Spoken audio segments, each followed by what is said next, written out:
Beautiful. Well, welcome everyone. Welcome back to the Parkinson's Foundation's Mindfulness Mondays. There are quite a few new names and faces, so I just want to welcome you to this space of your mindful Parkinson's community, and welcome back to those who are returning. Appreciate you all being here. First timers, if this is the first session with us, just know that you'll be muted for the duration of the session. We do like to see each other on camera. So if you're comfortable with it in a place where you can sit and view your mindful Parkinson's community, I do encourage you to join us on camera. Our next live session is January 30th. Next Monday is Martin Luther King Day. The Parkinson's Foundation does observe this as a holiday. And then January 23rd is our week that we dedicate to our Spanish and or Hispanic community through PD Health at Home, EP Salud. So we'll be coming back together live on January 30th. This Wellness Wednesday, we're kicking off our palliative care series. It's going to be a special series where we're bringing a palliative care expert. We know that living with Parkinson's is not easy, and PD causes not only motor symptoms, but also non-motor symptoms. So having this serious illness like Parkinson's disease can be associated with challenging emotions, spiritual distress, concerns for the future, and stress for close family members or even care partners. The focus of most medical care for Parkinson's disease is motor symptoms, so movement symptoms. The focus of palliative care is on improving quality of life by focusing on all of the other stuff, everything outside of movement. So this week, this Wednesday, we'll review what palliative care is, why it's important to everyone affected by Parkinson's, and how to use the tools and skills of palliative care to optimize your quality of life. So that's this Wellness Wednesday, January 11th. Jennifer is going to drop the link to register in the chat. Our next live Fitness Friday is featuring Southpaw's Boxing Club. Southpaw's Boxing Club is a research-based non-contact boxing program. It's designed by physical therapists, specifically intended to use principles of neuroplasticity and postural control in an effort to improve and maintain our function and quality of life. So for more information, again, register at parkinson.org/pdhealth. I'm going to be doing some local event spotlights. We have people all over the country, all over the world joining us. So in an effort to get you more engaged with your local Parkinson's Foundation chapter staff and your community, we'll be doing spotlights this year on local events. So this weekend in Palm Beach Gardens, Florida, I'm seeing if anyone's looking up, Palm Beach Gardens, Florida, we're hosting an event, Parkinson's in the Hospital, Why Being Prepared Matters. So you'll learn kind of the risks associated with hospital safety for people with Parkinson's and how to advocate for yourself. And you'll also receive a hospital aware and care kit. So learn more at parkinson.org/pdhealth. And of course, as always, your feedback is what is important to us. It's what drives the mission of the Parkinson's Foundation.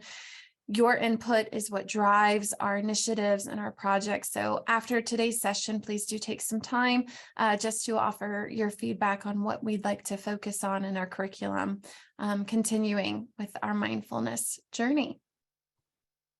If you're new to Parkinson's disease or things are changing and you need some support, do not hesitate to reach out to us at parkinson.org.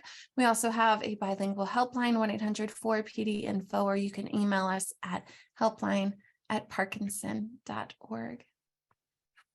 And as we begin our sessions of 2023, it's a great honor to bring back the one and only Dr. Taylor Rush from the Cleveland Clinic. And I'm just so grateful that she can continue to offer her expertise and guidance in these mindfulness sessions. So Dr. Rush, thank you so much for joining us today. Awesome. Thank you so much, Krista. It's good to see everyone today. Looks like we've got a good group going here, and a lot of representation all over the country, which is really nice to see. I know sometimes we even get some international folks in. So again, it's good to see everyone.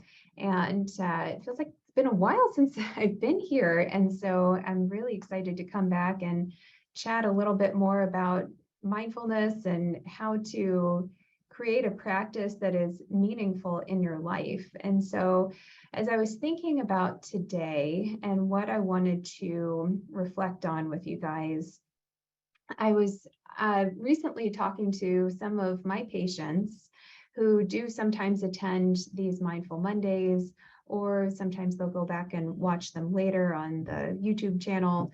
And I'll ask them, well, what do you think? How do you like it? Don't mind me, the person who helps to create some of these events. And for the most part, I get a lot of positive feedback, but one consistent constructive piece of feedback that I get is that people will say, I feel like I learned new things, I learned some new strategies, but I could really use some help with learning how to deepen my practice. And so I feel like superficially, I understand mindfulness and I understand, what it is and why it's important. But I feel as if, I struggle with figuring out how to make it work in my life and in a way that's meaningful. And so a lot of them, after learning the basics of mindfulness, are like, now what? How do I use this? How can I make it work for me? And how do I navigate some of those potholes that can make practice difficult?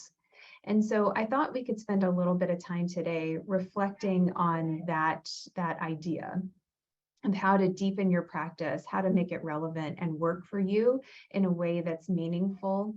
And then we'll top off our time with doing a somewhat brief awareness exercise that is meant to help with deepening one's mindfulness practice. So I thought that we would begin by talking a little bit about the 7 core attitudes of mindfulness. So when we look at, what is mindfulness? What does it mean? How does it work? There are 7 key attitudes that are meant to make up how we are mindful. So the first, and this is one that many of you know, especially if you've joined us before, is the attitude of non-judging. How can we observe and notice our experiences without necessarily attaching a strong sense of judgment or value to it? How can we see the situation for the facts that are present, good, bad, and questionable, and be able to recognize all of it rather than get sucked or pulled in by any one piece of the experience that may be very difficult or strong for us? So non-judgment is a big piece of creating an attitude of mindfulness. And another is patience. So how can we be patient with the timelines that we have versus the timelines that we want? So we may want it to only take us 10 minutes to get to the grocery store, but because if your town is anything like Cleveland right now, it seems like every other road is under construction because it's summer and that's when we do things around here. And it ends up taking twice as long to get to the store. And so you can get very impatient with the things that we can't control, but wish would just happen faster. And so being able to recognize that some things are just going to happen in their own time. Some things are not things that we can necessarily dictate how quickly or how slowly they move. And sometimes that may also include one's own body. So patience is another attitude that tends to be part of how to cultivate mindfulness. And a third, and I actually did a whole topic on this once, is beginner's mind. How to cultivate a beginner's mind, which basically means how can you remain open and curious about any given situation, even if you've done something similar 1,000 times before.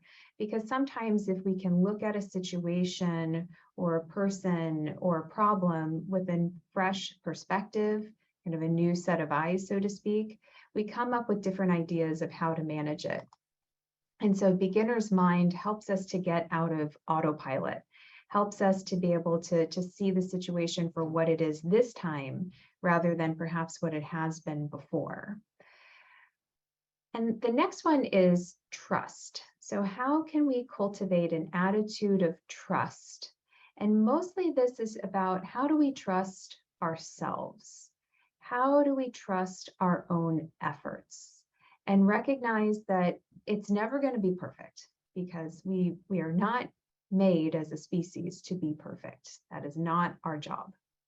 How can we trust that we are doing the best that we can with what we have? And how can we trust ourselves enough to recognize that it's okay to make mistakes?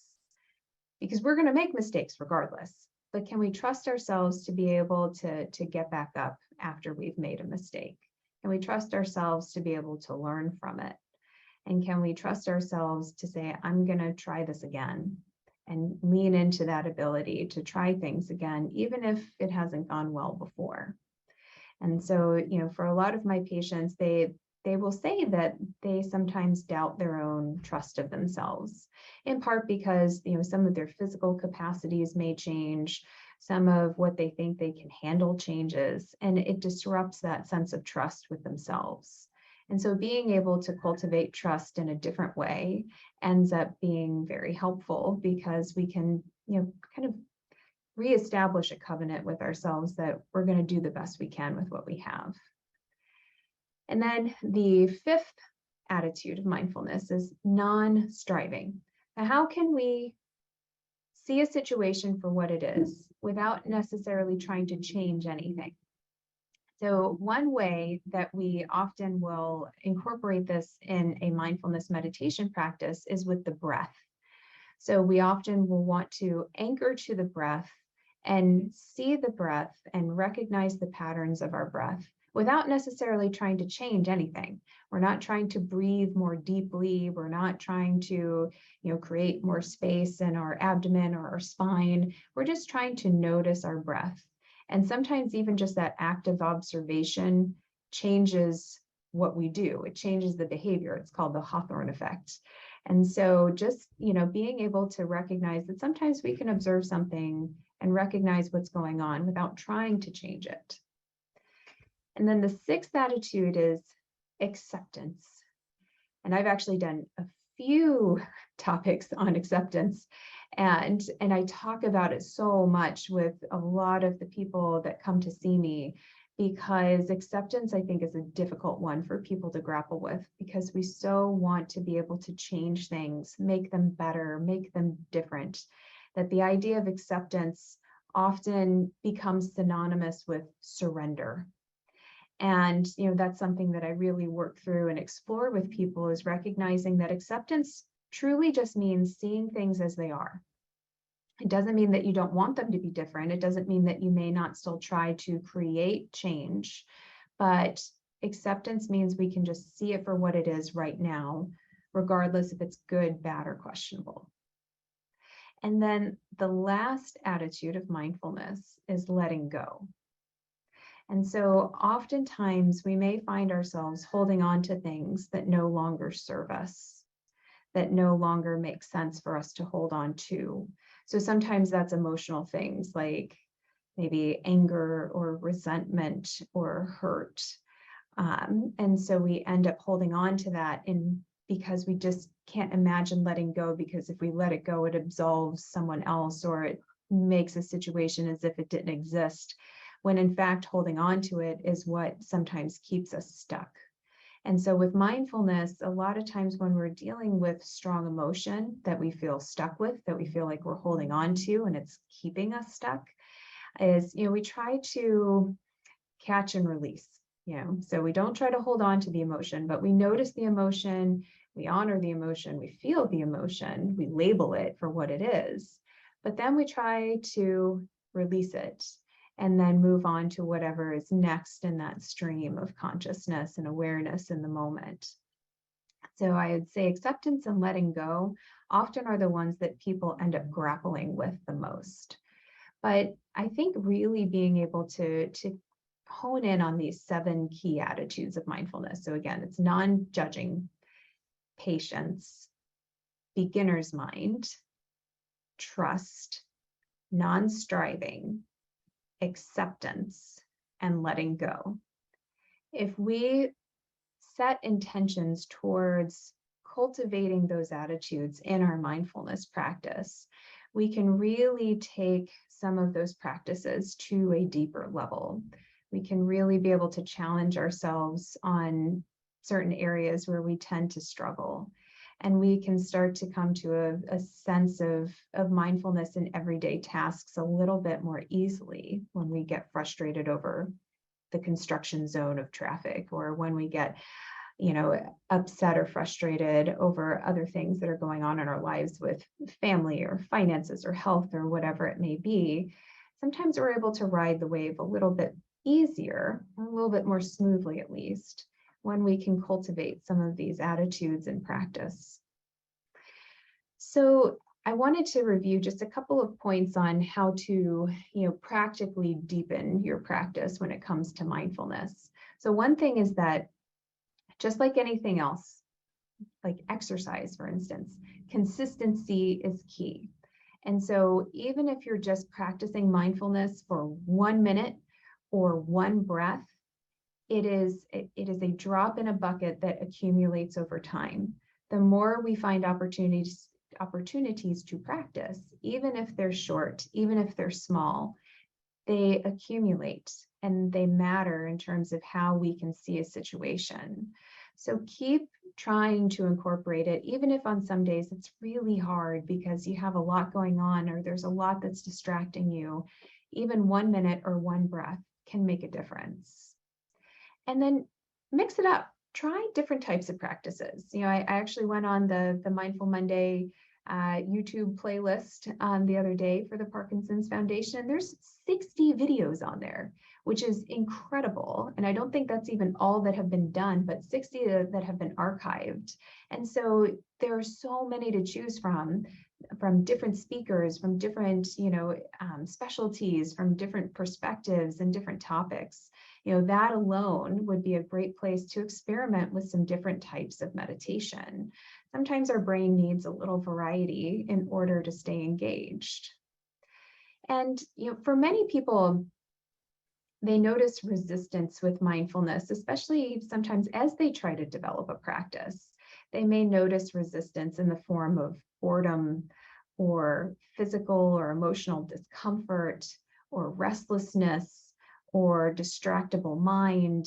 And so, oftentimes what I tell people is that just means that your brain is working. It means that it's alive and it's trying to make sense of the world and what's around it. And it's trying to incorporate some of this mindfulness practice, but it's not always easy. And so be curious about the resistance and where it may be coming from. Kind of lean into some of that discomfort and explore it, just asking questions about it and trying to really understand what it is that you might not be comfortable with or what's difficult for you so that you can work through it. And then, another piece that I always try to make sure people remember is that mindfulness, as we talked about the 7 attitudes of mindfulness, mindfulness is an attitude. It's not just an action. So recognizing that informal practice is vital to deepening your practice overall. And so being able to be mindful with eating, with walking, with having a conversation with a friend or a loved one, we can incorporate a mindful attitude into just about anything that we do. And when life gets interesting, it's really helpful to have some of those skills associated with mindfulness in your back pocket, because it may seem like everything's coming at you at once. And so to be able to step back, anchor, and be mindful with the situation rather than, the fork running away with the spoon, it can really help us in some of those tight spaces where we're feeling compressed and stressed. And then, really creating an intention for mindfulness each day. The things that end up on our radar each day are the ones that we put on our radar. And so, if we wake up in the morning and say, I'm going to create an intention for beginner's mind today. I'm going to create an intention for acceptance. It's going to then plug your brain into an awareness of that idea, of that attitude, and you're more likely to notice it. It's kind of like, if you're shopping for a car and then all of a sudden you see that car that you want and it seems like every other person is driving it. It's because it's now plugged into your awareness. And so if we create an intention for at least a facet of one's mindful attitude each day, it creates an awareness that helps us to then foster and cultivate it. And so I wanted to spend a few minutes just doing a deepening awareness meditation. And so, as we create a deepened practice for mindfulness, it's a matter of being able to, practice it informally as well as formally. And so let's consider this a brief, formal meditation for how to deepen your awareness and your mindfulness practice. So as usual, let's get you as comfortable as you can in your chair or whatever place you find yourself seated or lying down in. And just briefly scan your body and notice where it is. Notice, the contact that your feet may be making on the floor or against your lazy boy recliner, or wherever you find yourself today. Notice where your arms are on the chair or against your body. Noticing the position of your hip and your sit bones. Just noticing those points of contact between you and whatever is underneath you as a way to anchor and ground yourself right here, right now.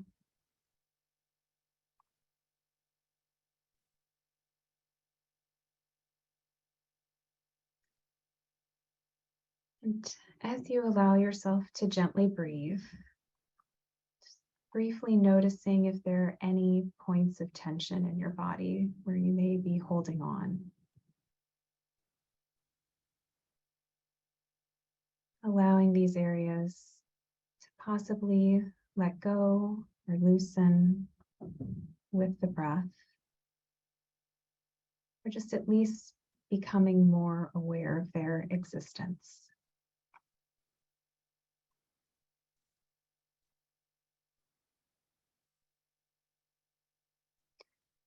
And slowly shifting awareness to the breath itself.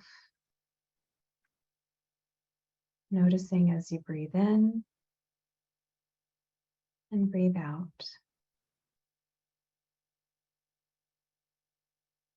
Noticing the path traveled by the air as it goes in your nose or mouth, down your throat,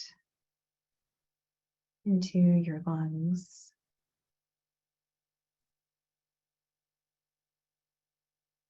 And as it returns to the outside world. And observing that cycle of you feeding yourself that energy, that nutrition that our body needs. Something we do many, many times over through the day without thinking twice about it.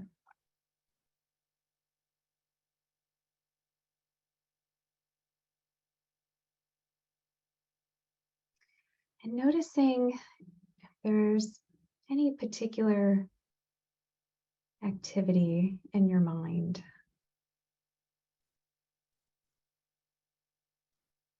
Any random thoughts that may be running through. Just being mindfully aware of their existence.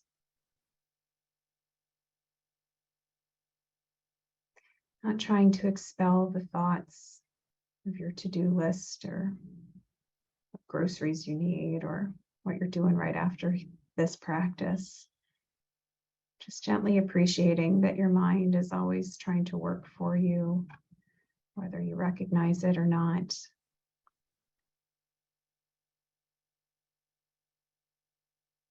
So just recognizing those thoughts with gentle compassion.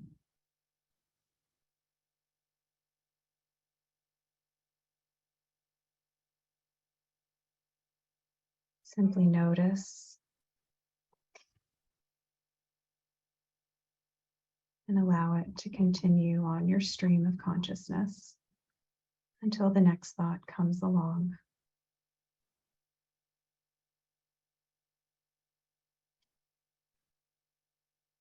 And when you're able to anchor yourself back in the breath, allowing yourself to do so as a point of stability, as an anchor. And for some, if they find it hard to focus on the breath, focusing on one of those grounding points of contact that your body has with whatever's under you, your feet on the floor, your hips in your seat, grounding yourself back to a sensory experience that's happening here and now.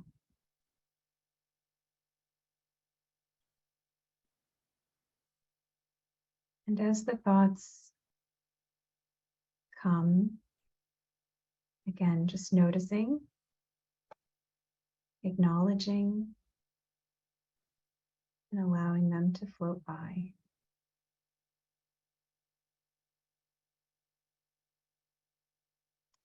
Recognizing that the existence of these thoughts, sometimes feelings of restlessness or frustration, or even just complacency, are all completely normal and are okay to have. But being able to catch and release, recognizing, acknowledging, accepting, and then redirecting back to the breath.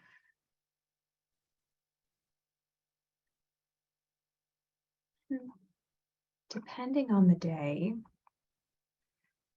sometimes we can engage in this process for a good 20, 30 minutes. And other days it may be such that a minute is about all you can handle, and that is okay too. But being able to engage in this awareness process with awareness, intentional awareness, with non-judgment, non-striving, beginner's mind, helps you to sometimes see the practice a little bit differently. And each practice will be a little bit different.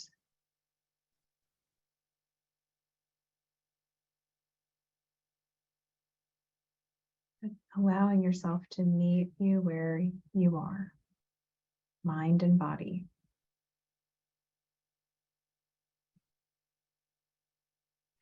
Allowing this awareness to then inform the remainder of your day. Allowing you to cultivate mindfulness in whatever you do.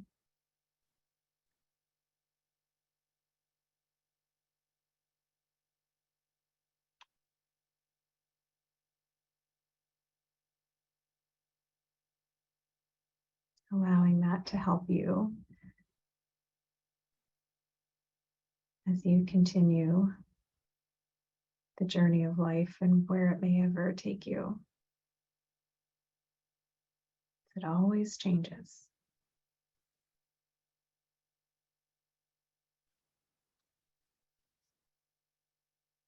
And when you're ready, start awakening that body a little bit more.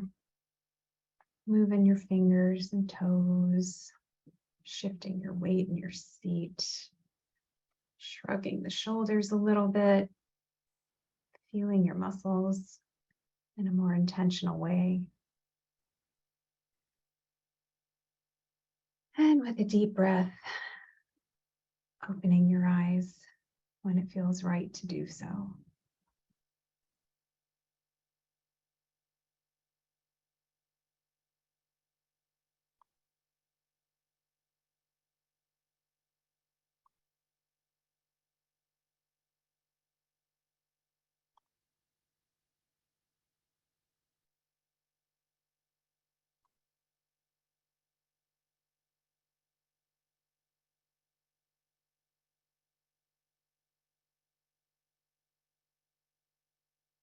Seeing some eyes opening. Seeing some eyes still closed, and I don't know, it's about that time. Maybe it's nap time. I wouldn't blame you if it were.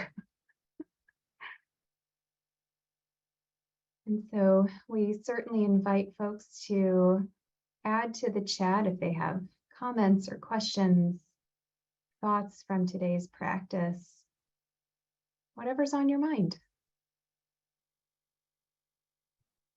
Okay, thank you, Dr. Rush. I thought it would be nice to begin our sessions and just kind of reminding us of the foundations of mindfulness and the simplicity of something that can feel rather challenging. So I hope that my intention behind sharing Dr. Rush's 7 core values, which she borrowed from Kabat-Zinn, the article I dropped in the chat for you guys, if you're interested in kind of printing it off and having it around where you can see and revisit. So next time we're together, I'm either playing with welcoming a new expert or leading a session myself. So stay tuned for a little surprise on January 30th. Beautiful. I wish you all a very intentional and mindful week. And if I don't see you on this coming next Wellness Wednesday about palliative care, I will see you guys somewhere in the worldwide world, in the world of Zoom. I'll see you all soon. Have a wonderful week. Bye-bye.